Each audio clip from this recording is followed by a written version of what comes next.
வணக்கம். இன்னைக்கு நம்ம பார்க்கக்கூடிய வீடியோ என்ன அப்படின்னு பார்த்தீங்கன்னா, எக்ஸாம்ஸ்க்கு நீங்க என்ன மாதிரி ரிட்டன் ப்ராக்டிஸ்லாம் பண்ணணும், என்ன மாதிரி டிப்ஸ் இருக்கு அப்படின்றத தான் நம்ம பார்க்க போறோம். சரிங்களா? அப்ப ரிட்டன் ப்ராக்டிஸ்ன்றது நீங்க எப்போ ஆரம்பிக்கணும் அப்படின்னு பார்த்தீங்கன்னா, ஃபார் எக்ஸாம்பிள் மேக்ஸ். இப்போ நீங்க மேக்ஸை வீட்டில் உட்காந்து போட்டு பார்க்குறீங்க.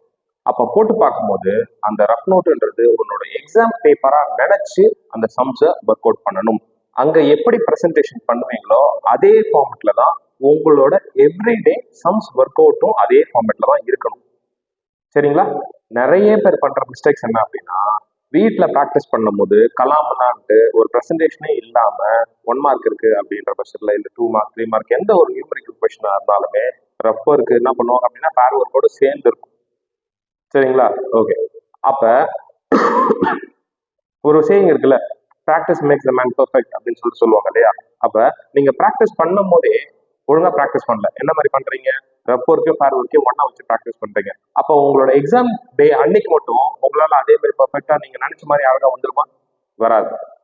சரிங்களா? அப்ப நீங்க என்ன பண்ணணும் அப்படின்னா, என்ன ஒவ்வொரு நாளும் பண்றீங்களோ அது உங்களோட எக்ஸாம்ல ரிஃப்ளெக்ஸ் ஆகுதுன்ற பட்சத்துல அப்ப நீங்க என்ன பண்ணணும், உங்களோட ப்ராக்டிஸும் அதே ஃபார்மேட்ல தான் இருக்கும். சரிங்களா? சரி, இப்போ அதை பத்தி தான் நம்ம பார்க்க போறோம். சரி, நீங்க எந்த மாதிரி நோட்ல ஃபர்ஸ்ட் பிராக்டிஸ் பண்ணணும் அப்படின்றத பத்தி பார்ப்போம். சரிங்களா? ஓகே. ஃபர்ஸ்ட் நீங்க யூஸ் பண்ண வேண்டியது ரூல்ட் நோட் புக். ஏன் ரூல்டு நோட் புக் யூஸ் பண்ணணும்? சிபிஎஸ்இ ஆன்சர் ஸ்கிரிப்ட் என்ன பேப்பர்ல இருக்கும்? ரூல்டு பேப்பர் தான். சரிங்களா? அப்ப நீங்க ஒரு அன்ரூல்ட் நோட் புக் நீங்க யூஸ் பண்றீங்க அப்படின்னா அங்க லைன்ஸ் கிடையாது, உங்களோட லெட்டர்ஸ் பெருசு பெருசா இருக்கும், இல்ல சின்ன சின்னதா இருக்கும். அப்படின்ற பட்சத்துல அன்இவன் சைஸ்ல நீங்க எழுதுவீங்க. அது மட்டும் இல்லாம உங்களுக்கு லைன்ஸ் இருக்கும் போது, அதாவது லைன்ஸ் இல்லாம எழுதிட்டு லைன்ஸ்ல எழுதும் போது மேத்தமெட்டிக்ஸ் உங்களுக்கு கம்பல்சரி கஷ்டமா இருக்கும். சரிங்களா? அப்ப நீங்க பிராக்டிஸ் பண்ண வேண்டியது உங்களோட போர்டு எக்ஸாம் என்ன பேப்பர்ல இருக்கு அப்படின்றத பொறுத்து தான் நீங்க அந்த பேப்பர்ல நீங்க யூஸ் பண்ணணும். சரிங்களா? ஸ்டேட் போர்ட்ஸ்லாம் வந்து பாத்தீங்கன்னா நம்மளுக்கு பேப்பர்ஸ் வந்து பாத்தீங்கன்னா மேக்ஸ் அன்ரூல்ல வரும். ஆனா சிபிஎஸ்இ பொறுத்த வரைக்கும் எல்லா பேப்பர்ஸுமே ரூல்டு பேப்பர்ஸ் தான். அப்ப நீங்க என்ன பண்ணணும் அப்படின்னா ரூல் நோட் புக்ல தான் ப்ராக்டிஸ் பண்ணணும் ஃபர்ஸ்ட்.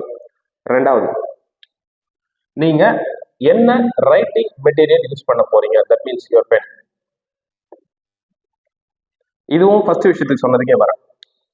நீங்க வீட்டில் ஒர்க் அவுட் பண்றதுக்கு ஒரு பெண்ணு, எக்ஸாம் ஸ்கூல்ல டெஸ்ட் எழுதுறதுக்கு ஒரு பெண்ணு, கிளாஸ் ஒர்க்ல எழுதுறதுக்கு ஒரு பெண்ணு. சரிங்களா? அதுக்கப்புறம் போர்டு எக்ஸாமுக்கு அப்பதான் புதுசா ஒரு பெண்ணு வாங்கி எட்டு போயிட்டு நீங்க எழுதுவீங்க. அப்போ உங்களுக்கு அதே லெஜிபிலிட்டி இருக்காது, அதே ஸ்பீடு இருக்காது. சரிங்களா?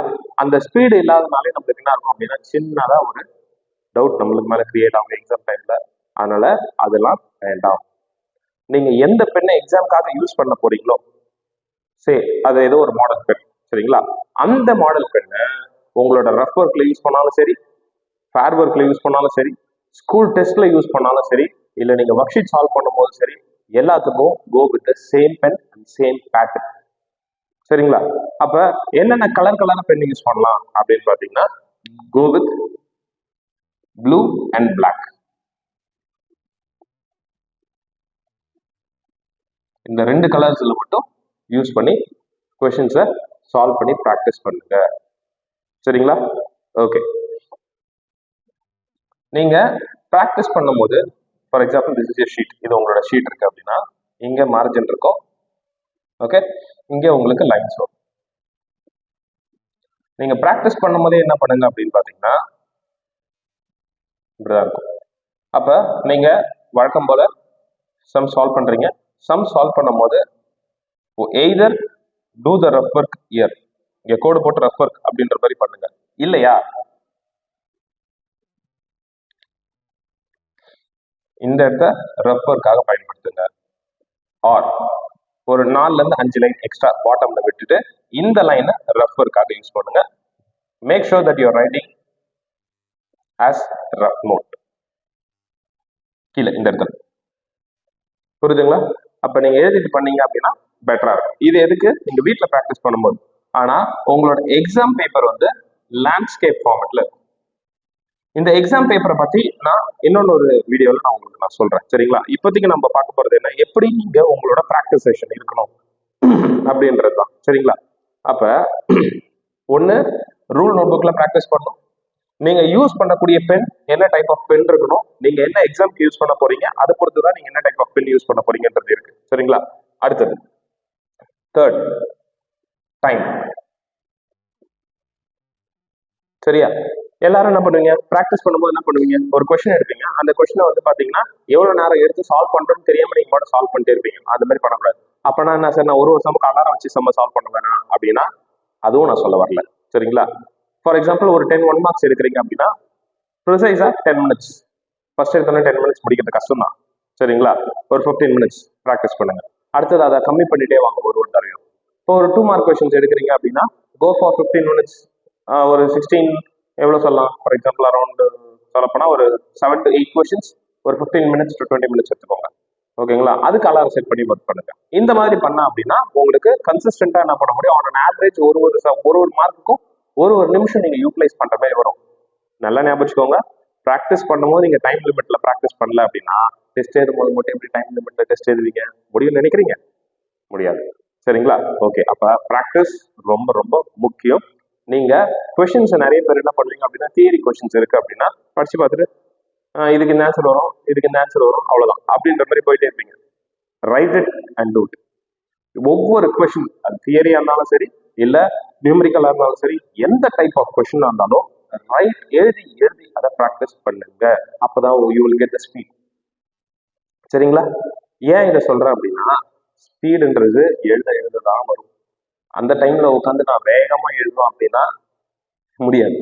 சரிங்களா? ஓகே, ஸோ இதுதான் ரொம்ப ரொம்ப முக்கியமான விஷயம். அதனால தான் நான் என்ன சொல்றேன் அப்படின்னா, டைம்ன்றது ரொம்ப ரொம்ப முக்கியம். நீங்க அதை ப்ராக்டிஸ் செஷன்லயே ஃபாலோ பண்ணா மட்டும்தான் என்னைக்கு போர்டு எக்ஸாம்ல. சரிங்களா?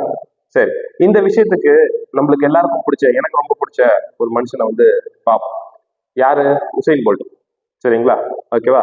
அப்ப எல்லாரும் என்ன சொல்றோம் அப்படின்னா, அவர் தான் fastest person in the world அப்படின்றத நம்ம சொல்றோம். அப்ப அவர் வந்து பாத்தீங்கன்னா 100 மீட்டர்ஸை இவ்வளவு செகண்ட்ஸ்ல முடிச்சிருக்காரு. மிஞ்சி மிஞ்சி போனா அவர் ஓடுறது வந்து பாத்தீங்கன்னா 2 நிமிஷமா தான் ஒட்டுமொத்தமா இருக்கக்கூடிய எல்லா கரியர் ஈவெண்ட்ஸ்லயும். அப்ப அத்தனை நிமிஷத்துல ஓடி அவர் எவ்வளவு சம்பாதிச்சாரு அப்படின்னு சொல்லிட்டு சொல்றோம். ஆனா அத்தனை செகண்ட்ஸ்ல ஓடுறதுக்கு அவர் எத்தனை வருஷம் ப்ராக்டிஸ் பண்ணியிருப்பாரு? ஒரே நாள்ல அவர் கொண்டு வந்து இல்ல. நான் முன்னாடி நாள் யோசிச்சு நாளைக்கு நான் போய் ஒலிம்பிக்ஸ்ல கலந்துட்டு நான் வந்து இத்தனை செகண்ட்ஸ்ல நான் ஓட போறேன்னு அவர் நினைச்சிட்டு வந்து ஓடல இல்லையா? அப்ப அவர் எத்தனை வருஷம் ப்ராக்டிஸ்ல இருந்திருப்பாருன்னு பாத்துக்கோங்க. அதுதான் ரொம்ப ரொம்ப முக்கியம். சரிங்களா? திடீர்னு மறுநாள் எக்ஸாம், எனக்கு இன்னைக்கு ஞான உதயம் வந்த மாதிரி எனக்கு வந்துருச்சு, ஐடியாலாம் வந்துருச்சு, நான் நாளைக்கு போய் பக்காவா எக்ஸிக்யூட் பண்றேன் அப்படின்னா வராது. ஏன்னா நீங்க ஒவ்வொரு தடவையும் ஒரு பிளானை எக்ஸிக்யூட் பண்ணும் போது மிஸ்டேக்ஸ்ன்றது வரதான் செய்யும். புரியுதுங்களா? இந்த ப்ராக்டிஸ் செஷன்ல மட்டும் இல்லை, நம்மளோட லைஃப்லயும் அந்த மிஸ்டேக்ஸை சேஞ்ச் பண்ணி அடுத்த விஷயத்த நம்ம பண்ணிட்டே போனோம் அப்படின்னா அப்பதான் நம்ம லைஃப்லயும் நம்ம என்ன பண்ணுவோம், மேலே வந்துட்டே இருப்போம்.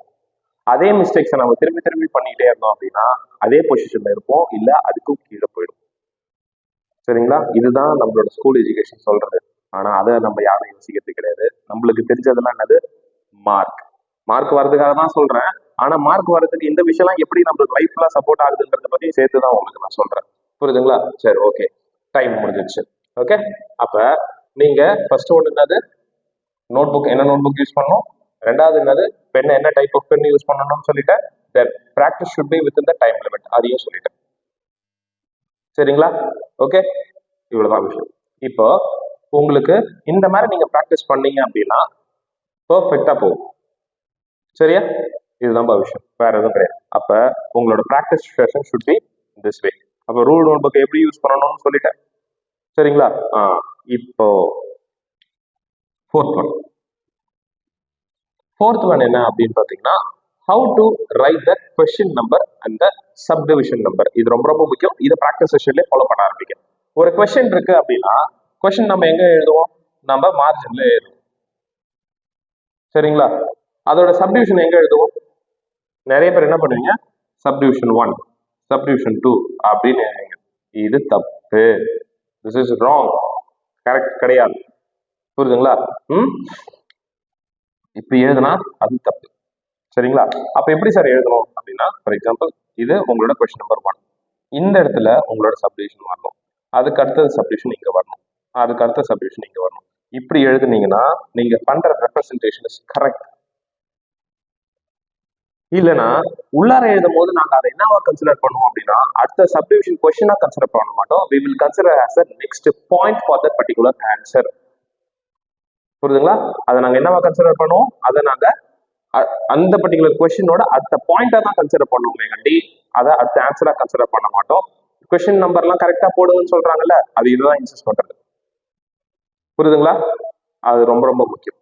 ஓகே, இது ஒண்ணு. அடுத்தது இதுல முக்கியமான ஒரு விஷயம் என்ன அப்படின்னு பாத்தீங்கன்னா, நிறைய பேருக்கு மார்ஜின் எதுன்றதே உங்களுக்கு தெரியல. சரிங்களா? எல்லாரும் என்ன சொல்வீங்க, இது உங்களோட லெஃப்ட் ஹேண்ட் மார்ஜின். ராங். அது லெஃப்ட் ஹேண்ட் மார்ஜின் கிடையாது, that is your right hand margin. புரியுதுங்களா? ஓகே, இப்போ வரும். இதுதான் ஒரு பேப்பர். சரிங்களா? இப்போ நீங்க கேக்குறீங்க இது என்னோட என்ன ஹேண்ட், ரைட் ஹேண்ட். இந்த மார்ஜின் பேரு ரைட் ஹேண்ட் மார்ஜின். ஓகே, இது உங்களோட டாப் மார்ஜின். சரிங்களா? இதுதான் உங்களோட லைன்ஸ். அப்ப உங்களோட எக்ஸாம்ல இருக்கக்கூடிய பேப்பர் டிஃப்ரெண்ட் மெட்டீரியல்ல இருக்கும், as well as அது ஸ்டிச் பண்ணியிருக்கோம். அது மட்டும் இல்லாமல் லேண்ட்ஸ்கேப். சரிங்களா? நம்பர் ஆஃப் லைன் நடுவில் இருக்கக்கூடிய கேப்பும் டிஃப்ரெண்டா இருக்கும். அது மட்டும் இல்லாமல் உங்களுக்கு ரைட் ஹேண்ட் சைட் மார்ஜின் இருக்கும், as well as left hand side margin இருக்கும். அப்போ எக்ஸாம் டைம்ல நீங்க ரஃப் காலம்க்கு தனியாக கோடு போடணும்னு அவசியம் இல்லை. புரியுதுங்களா? தென் இப்போ இது இல்லாம முக்கியமான ஒரு விஷயம் என்ன அப்படின்னு பாத்தீங்கன்னா, 1 மார்க் கொஸ்டின்ஸ்க்கு ப்ராக்டிஸ் பண்ணும்போது எப்படி ப்ராக்டிஸ் பண்ணணும், ஹவு டு ரைட் இட் அப்படின்னு எடுத்துக்கிட்டோம் அப்படின்னா, வழக்கம் போல உங்களோட கொஸ்டின் நம்பர் எழுதிட்டு உள்ளார ஆப்ஷன் எழுதிட்டு தென் ரைட் த ஆன்சர். நிறைய பேர் என்ன பண்ணுவேன், கொஸ்டின் நம்பர் எழுதுவேன், ஒண்ணு ஆன்சர் மட்டும் எழுதுவேன், இல்ல கொஸ்டின் நம்பர் எழுதிட்டு ஆப்ஷனை மட்டும் எழுதுவீங்க. புரியுதுங்களா? ரெண்டுமே தப்பு தான். Write the option then write the answer. அதுக்கான இடத்துலயே do the what rough work. இந்த இடத்துல என்ன பண்ணுங்க, ரஃப் ஒர்க்கை முடிக்கிற மாதிரி பார்த்துக்கோங்க. புரியுதுங்களா? ரஃப் ஒர்க்கை நான் வந்து தனியாக கொஸ்டின் பேப்பர்ல போட்டேன் அப்படின்றது தப்பு. சரிங்களா? ரஃப் ஒர்க் இங்கே தான் போட்டு பார்க்கணும்னா அந்த இடத்த தான் யூஸ் பண்ணுங்க, அந்த இடத்துல மட்டும் போட்டு பாருங்க. அதை விட்டுட்டு மாத்தி மாத்தி நீங்க என்ன பண்ணாதீங்க, எக்ஸிக்யூட் பண்ணாதீங்க. சரிங்களா? அப்ப நம்ம ப்ராக்டிஸ் பண்ணும்போது என்ன ரொம்ப ரொம்ப முக்கியமான விஷயம் நம்ம பார்க்க போறோம். either it is theory or it is numerical, go ahead with what ruled notebook. Rule நோட்புக்ல மட்டும் தான் நீங்க என்ன பண்ண ப்ராக்டிஸ் பண்ணணும். அடுத்தது என்ன, போர்டு எக்ஸாம்க்கு என்ன பென் நீங்க யூஸ் பண்ண போறீங்களோ அந்த பென் அதே மாடல்ல இருக்கக்கூடிய பெண்ணை வாங்கி நீங்க என்ன பண்ணுங்க, உங்களோட ரஃப் ஒர்க்கு சரி, தட் மீன்ஸ் ப்ராக்டிஸ் செஷனுக்கும் சரி, ஸ்கூல் நோட் புக்ஸ்க்கும் சரி, record works or your what school weekly test, monthly test, half yearly, எந்த ஒரு டெஸ்டா இருந்தாலும் அந்த டெஸ்ட்டுக்கு அந்த இடத்துல என்ன பண்ணுங்க, அந்த பெண்ணை மட்டுமே யூஸ் பண்ணுங்க. சரிங்களா? அடுத்தது டைம். நீங்க ப்ராக்டிஸ் பண்ணும்போது அந்த டைம் லிமிட்ன்றது ரொம்ப ரொம்ப முக்கியம். என்ன அந்த டைம் லிமிட் ரொம்ப ரொம்ப முக்கியம். 1 மார்க் கொஸ்டின் இருக்கு அப்படின்னா அதை 1 மினிட்ல முடிக்கணும். அப்புறம் ஆவரேஜா ஒரு 10 கொஸ்டின்ஸ் 1 மார்க் கொஸ்டின்ஸ், ஒரு 7 கொஸ்டின்ஸ் 2 மார்க் கொஸ்டின்ஸ், ஒரு 5 கொஸ்டின்ஸ் 3 மார்க் கொஸ்டின்ஸ். சரிங்களா? அதே மாதிரி வந்து பாத்தீங்கன்னா ஒரு 4 கொஸ்டின்ஸ் 4 மார்க் கொஸ்டின், ஒரு 4 கொஸ்டின் 5 மார்க் கொஸ்டின் அப்படின்னு எடுத்துக்கிட்டு டைம் அதுக்கேற்ற மாதிரி ஸ்பிட் அப் பண்ணீங்கன்னா உங்களுக்கு இன்னும் பெட்டரா இருக்கும். சரிங்களா? ஓகே, இது முடிஞ்சிருச்சு. அதுக்கப்புறம் என்ன சொல்லியிருந்தேன், எப்படி கொஸ்டின் அண்ட் சப்டிவிஷன் சப்ஸ்டியூட் பண்ணணும் அப்படின்னு சொல்லிட்டு சொன்னேன். கொஸ்டின் நம்பர் எழுதி சப்டிவிஷன் உள்ளார வரக்கூடாது, கொஸ்டின் நம்பர் பக்கத்துல தான் சப்டிவிஷன் வரணும். சரிங்களா? அதே மாதிரி ஒரு எம்சிக்யூ கொஸ்டின்ஸுக்கு நீங்க எப்படி ஆன்சர் பண்ணணும் அப்படின்னு பாத்தீங்கன்னா, கொஸ்டின் நம்பர், ஆப்ஷன், தென் ஆன்சர். சரிங்களா? இத உங்களோட பிராக்டிஸ்ல ரெகுலரா பண்ணீங்க அப்படின்னா ஸ்கூல் டெஸ்ட்லயும் அது வரும், இல்லைன்னா வராது. சரிங்களா? அதே மாதிரி நியூமரிக்கல்ஸ்ல ஃபார் எக்ஸாம்பிள் இன் மேக்ஸ்ல பிசிக்ஸ் எடுத்தாலும் சரி, 10th ஸ்டாண்டர்ட் பிசிக்ஸ் எடுத்தாலும் சரி, 12th standard physics, chemistry, maths எடுத்தாலும் சரி, எதுல எடுத்தாலுமே உங்களுக்கு வேர்ட் ப்ராப்ளம்ஸ் வரும்போது நீங்க ஸ்டேட்மெண்ட்ஸை யாருமே எழுதுறது கிடையாது. சரிங்களா? யாருமே என்ன பண்ண மாட்டீங்க, ஸ்டேட்மெண்ட்ஸை எழுதுறது கிடையாது. ஸ்டேட்மெண்ட்ஸை எழுதி right the formula, then substitute, get the answer, கடைசியா திருப்பி ஸ்டேட்மெண்ட் எழுதி அந்த ஆன்சரை எழுதுங்க. புரியுதுங்களா? ப்ரூஃப் மெத்தட்ஸ்ல வருது அப்படின்னா don't forget to right the given, to prove, proof, லாஸ்டா ஹென்ஸ் ப்ரூவ்ட் அப்படின்ற வார்த்தையை மிஸ் பண்ணாம எழுதுங்க. சரிங்களா? இதெல்லாம் தான் நீங்க ப்ராக்டிஸ் பண்ணும் போதே பண்ணணும். ஓகே, ஸோ இனிமேல் ப்ராக்டிஸ் நல்லபடியா பண்ணுவீங்கன்னு நினைக்கிறேன். அடுத்தது நம்ம போர்டு எக்ஸாம் பேப்பர் எப்படி இருக்குன்றதை பத்தி நெக்ஸ்ட் வீடியோல பார்க்கலாம். பாய்.